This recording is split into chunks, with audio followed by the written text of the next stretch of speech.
Today I want to talk more about the first days of postpartum. The days after giving birth are the most vulnerable and powerful phases in a woman's life. If you're pregnant, save this video for later. If you have just given birth, take a deep breath. You're exactly in the right place. The first things I want you to know is that your postpartum period is not a time where you are supposed to bounce back or perform. It is a medical healing phase. After birth, your body is working around the clock. Your uterus is contracting and shrinking every day. This is a large internal wound where the placenta was attached and is healing. Your pelvis floor is reorganizing after giving birth. Your hormones are shifting dramatically. And on top of that, you are feeding and caring of a newborn who needs you almost 24 hours a day. So, you do not have to provide anything at this time. You're allowed to slow down. Healing is not laziness. Rest is not failure. Your body is doing more work than any workout you have done ever before. Getting up safely is one of our first chapters today I want to go over. Why over the side matters so much. One simple change that can reduce a lot of pain in the first days, so please try to always get up on your side. How does it work? Roll onto your side first. Place your top hand on a mattress for support and let your legs gently swing out of the bed and try to have your feet already on the ground. And then push yourself up slowly into a seated position. Why does this matter so much? After birth, your abdominal muscles are stretched and often separated in the middle. When you sit up straight from your back, you put a tremendous amount of pressure on your abdominal wall, which can make a diastasis worse. At the same time, that front-loading movement pulls strongly on your pelvic floor, which can increase pain, heaviness, or a dragging sensation in your lower pelvis. At the same time, that front-loading movement pulls strongly on your pelvis floor, which can increase pain, heaviness, or a struggling sensation in your lower pelvis. I know how chaotic the first days are. You hear a baby or a voice, and your instinct is to jump out of the bed. Try to give yourself 1 extra second to roll onto your side first. Your future body will thank you. Belly lying as a gentle healing boost. There is one posture that can feel strange at the beginning and then become a quiet little miracle. Lying on your belly. Many women haven't lain on their stomach for weeks or months during pregnancy. It feels unfamiliar at the beginning.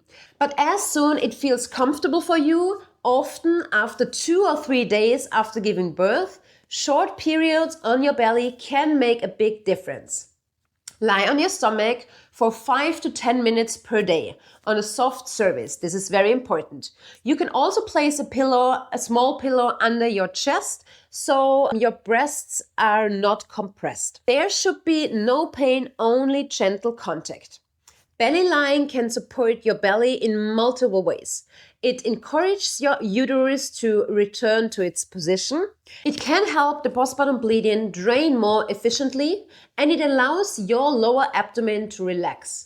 Many women also notice that their lower back pain decreases because the spine and the muscles return to a more neutral position after months of compression during pregnancy and feeding and caring for your baby. For many clients of mine, it becomes the tiny daily reset of the whole body. If you had a cesarean birth, check in with your provider about when lying on your belly is safe and comfortable for you. Now I want to talk about creating your healing stations. What do I mean with that? Postpartum means that you will spend a lot of time lying down or resting. This is exactly what your body needs and what you should do. But to make the rest feel supportive instead of frustrating, I like to think in healing stations, like little nests in your home where you have everything you need within, so you don't need to keep getting up. That might be your bed, your couch, or a chair by the window, wherever you land most often with your baby. Set it up for your support. Have water within easy reach. Keep simply nourishing snacks nearby so that you don't have to wait for hours to eat. Have everything you need for a feeding session in reach, like pads, nipple balm, a pillow, burp clothes, a light scarf to keep you and the baby warm, your phone, for example, and also a charger that you are not running out of battery. At night, it can be a game changer to have a simple changing setup close to your bed. A pad, diapers, wipes, and a clean onesie for the baby. You do not need to get up and walk to another room every single time if it doesn't feel good for your body. Reserving energy is part of healing. Nothing heavier than your baby. I know this one sounds strict, especially if you're used to do a lot and carrying a lot, but it is so important. In the early postpartum weeks, try not to lift anything heavier than your baby. Your pelvis floor has just gone through pregnancy and birth. It is soft, it is stretched, and extremely sensitive. Every extra load you pick up, a heavy grocery bag, a stroller you're putting into the car, or a big laundry basket, even an older child, increases downward pressure on tissues that is still healing. That pressure can slow your recovery and increase the risk of issues like pelvic heaviness, leaking, or prolapse syndromes. I often tell my clients, inside your body, you're working harder than during a high-intensity workout, and it is part of your medical recovery. In an ideal world, the first week you mostly stay in bed or on the couch. The second week, you stay close to your bedroom and living space. And the third week, you're slowly moving within your home, not the whole city. So let other people carry things. Let them bring what you need. You are protecting your long-term health. The next topic is gentle hygiene and perinatal care. Postpartum bleeding and healing can feel surprisingly if no one prepared you. Gentle hygiene can make this phase much more comfortable and can reduce the risk of infection.